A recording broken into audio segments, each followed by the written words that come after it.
কষ্টটা না তখনই লাগে যখন অনেক কষ্ট করে গাছ লাগিয়ে গাছের পেছনে এত পরিশ্রম মানে খাটতে তো হয়। প্রত্যেকটা জিনিস একটা বড় করতে গেলে তার পেছনে একটু পরিশ্রম তো করতে লাগে না। তা যাই হোক, কেন মরে যাচ্ছে আমি বুঝতে পারছি না।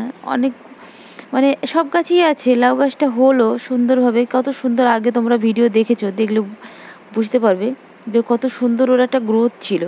কিন্তু কেন হঠাৎ করে এরকম অবস্থা হলো জানি না। আর এদিকে প্রচুর উচ্ছে গাছে ফুল হয়েছে, প্রচুর ফুল, সবই মেয়ে ফল ধরেছে। যদি সব হয় তো ভালো, অনেক দেখছি হলুদ হলুদ হয়ে যাচ্ছে।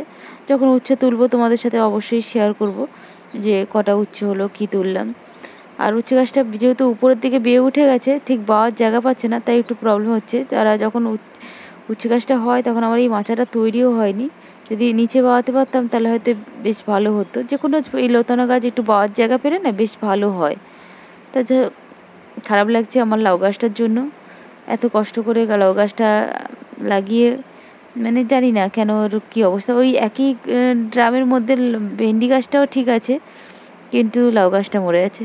দেখো তোমাদের সাথে সব গাছই শেয়ার করে ফেললাম। এই বেগুন গাছ, টমেটো গাছটার দানা পড়ে হয়েছে, মানে আমরা খেয়েছিলাম সেই দানা থেকে। আর এগুলো সব দানা পড়ে হয়েছে। আর বিনস গাছে প্রচুর বিনস ফুল এসছে। আর এটা বেশ কিছুদিনের আগের ভিডিও।